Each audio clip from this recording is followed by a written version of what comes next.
প্রিয় দর্শক, আজকের পর্বে আরও একটি রান্নার ভিডিও নিয়ে হাজির হলাম আপনাদের সাথে। আজকে আমি আপনাদের সাথে শেয়ার করব অ্যারাবিয়ান খিচুড়ি রান্না। এই খিচুড়িটা খেতে এতটা টেস্টি হয়, আপনি একবার রান্না করলে এটার স্বাদ বুঝতে পারবেন। আর অনেকেই মনে করে থাকেন খিচুড়ি মানেই একটু হলুদ কালার হতে হবে। এই রান্নায় আমি কিন্তু একদমই হলুদ ইউজ করিনি, হলুদের গুঁড়া ইউজ করিনি। আসসালামু আলাইকুম প্রিয় দর্শক, welcome everyone to my Anjuma's kitchen. যে যেখান থেকে ভিডিওটি দেখছেন আশা করি অনেক অনেক ভালো আছেন, সুস্থ আছেন। আপনাদের সুস্থতা কামনা করি আজকের রান্না শুরু করলাম। খিচুড়ি রান্না করার জন্য প্যানে আমি প্রথমেই দিয়ে দিলাম সয়াবিন তেল। হাফ কাপের মতো সয়াবিন তেল দিয়ে এখানে বড় এক টুকরা বাটার দিয়ে দিলাম। অবশ্যই একটু বাটারটা দিতে চেষ্টা করবেন, বাটার দিলে কিন্তু স্মেলটা অনেক বেশি সুন্দর আসে খিচুড়ির। এবার একটি বাটিতে করে 1 বাটি পরিমাণ পেঁয়াজ কুচি দিয়ে দিলাম। পেঁয়াজটাকে হালকা ব্রাউন কালার করে ভেজে নিতে হবে। পেঁয়াজে হালকা ব্রাউন কালার চলে আসছে, এ পর্যায়ে আমি পেঁয়াজের সাথে আরও কিছু মশলা অ্যাড করব। 8-10টির মতো কাঁচামরিচ দিয়ে দিলাম, 4-5টি তেজপাতা দিয়ে দিলাম, এলাচ লবঙ্গ দারচিনি দিয়ে দিলাম 8-10টি করে। এবার দিয়ে দিব আদা রসুন বাটা। আমি এখানে একটি টেবিল চামচ দিয়ে দিলাম, কিন্তু এটা চা চামচের পরিমাপে 3 চামচ পরিমাণ হবে।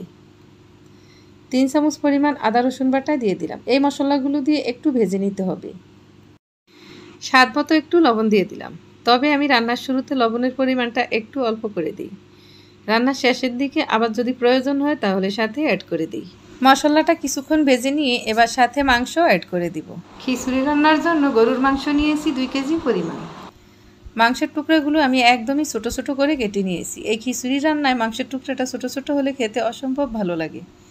মাংসের সাথে আমি এবার গরম মশলা গুঁড়া অ্যাড করে দিব।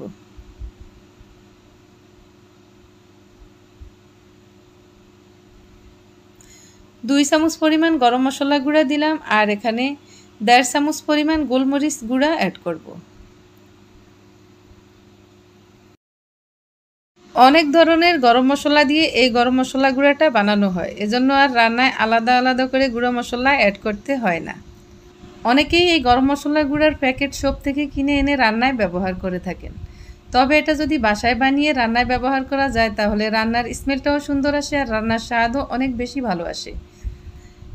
আমি অলরেডি এই গরম মশলা গুঁড়ার ভিডিও চ্যানেলে দিয়েছি, অবশ্যই যাদের প্রয়োজন হবে তারা অবশ্যই দেখে নেবেন। অনেকক্ষণ সময় ধরে নেড়ে চেড়ে মাংসটাকে কষিয়ে নিলাম। এবার ঢাকনা দিয়েও চুলার আঁচ কমিয়ে অনেকক্ষণ সময় কষিয়ে ঢাকনা সরিয়ে মাংস একটু নেড়ে চেড়ে নিলাম। এ পর্যায়ে মাংস ভালোভাবে সেদ্ধ করার জন্য মাংসের সাথে পরিমাণ মতো ফুটন্ত গরম পানি দিয়ে দিব। অল্প মাংস রান্নার ক্ষেত্রে অবশ্যই চেষ্টা করবেন ফুটন্ত গরম পানি দেওয়ার, এতে করে মাংস তাড়াতাড়ি সেদ্ধ হবে আর ওই মাংসটা খেতেও সুস্বাদু হবে। এবার ঢাকনা দিয়ে ঢেকে চুলার আঁচ কমিয়ে অনেকক্ষণ সময় চুলার উপরে রেখে দিব, যতক্ষণ পর্যন্ত না মাংস তুলতুলে নরম হবে। খিচুড়ি রান্না করার জন্য আমি এখানে 3 কাপ লাউ চালের সাথে 2 কাপ মুগ ডাল নিয়েছি। আর এই মুগ ডালটাকে একটু ভালো করে ভেজে নিতে হবে। একদম লালচে কালার করার দরকার নেই, একটু হালকা ব্রাউন কালার করে ভাজলেই স্মেলটা সুন্দর আসবে আর মুগ ডালটা খেতেও ভালো লাগবে। অনেকেই খিচুড়ি রান্না করলে রান্না শেষে দেখা যায় মুগ ডালটা একদমই সেদ্ধ হতে চায় না। আমার এই পদ্ধতি অবলম্বন করলে মুগ ডাল পারফেক্টভাবে সেদ্ধ হবে। প্রথমে মুগ ডাল ভেজে নিতে হবে, এরপর পরিষ্কার করে ধুয়ে নিতে হবে। এভাবে পানি দিয়ে প্রথমে সেদ্ধ করে নিতে হবে। মুগ ডালের সুন্দর একটা কালারের জন্য আমি সামান্য পরিমাণ হলুদের গুঁড়া দিয়ে দিলাম, তবে এটা না দিলেও চলবে।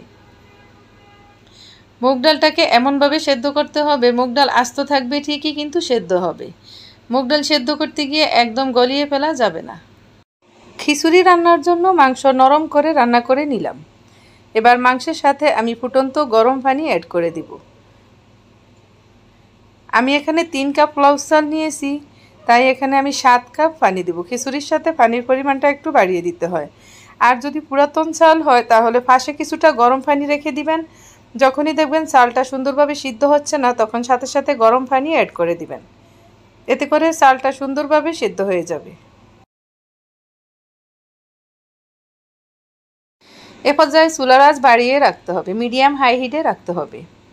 সাথে পোলাও চাল অ্যাড করে দিলাম। সিদ্ধ করে রাখা মুগ ডালও অ্যাড করে দিলাম। আমি এখানে আবারও বলে রাখি 3 কাপ পোলাও চালের সাথে 2 কাপ মুগ ডাল নিয়েছি।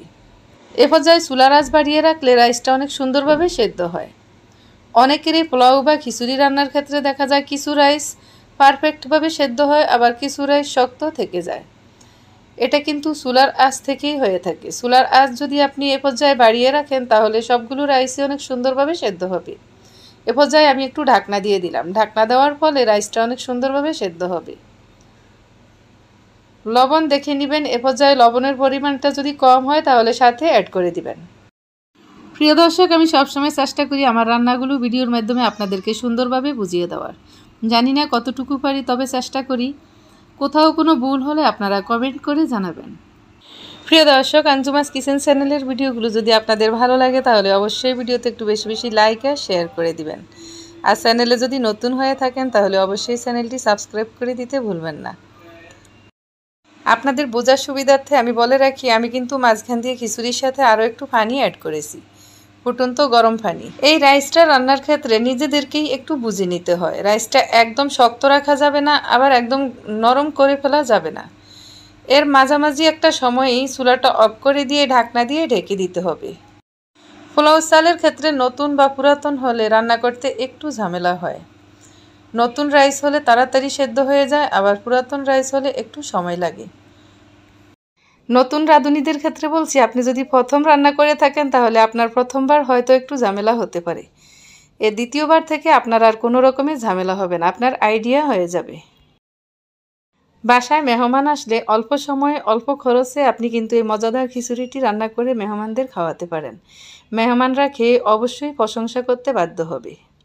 এতটাই টেস্টি হয় এই অ্যারাবিয়ান খিচুড়িটা খেতে, আর এর স্মেলটাও অনেক বেশি সুন্দর আসে। পানি যখন শুকিয়ে আসছে তখনই আমি চুলা অফ করে দিয়েছি। এ পর্যায়ে আমি রাইসটাকে ভালো করে উল্টিয়ে পাল্টিয়ে ঢাকনা দিয়ে দমে রেখে দিব প্রায় আধা ঘন্টার মতো।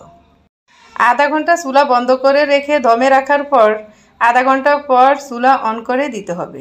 তবে চুলার আঁচ একদমই কমিয়ে রাখতে হবে। চুলার আঁচ কমিয়ে রেখেও অনেকক্ষণ সময় দমে রাখতে হবে। কিছুক্ষণ পর ঢাকনা সরিয়ে এভাবে উল্টিয়ে পাল্টিয়ে নেড়ে ছেড়ে নিলেই রেডি হয়ে যাবে আপনার অ্যারাবিয়ান খিচুড়ি। দেখতে দেখতে ভিডিওর একদম শেষ প্রান্তে চলে আসলাম। আশা করছি আমার আজকের ভিডিও আপনাদের অনেক অনেক বেশি ভালো লাগবে। ভালো লাগলে অবশ্যই ভিডিওতে একটু লাইক আর শেয়ার করে দিবেন।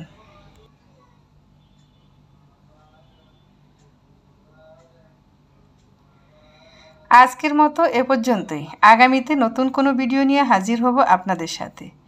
সে পর্যন্ত ভালো থাকবেন, সুস্থ থাকবেন সবাই। আল্লাহ হাফেজ।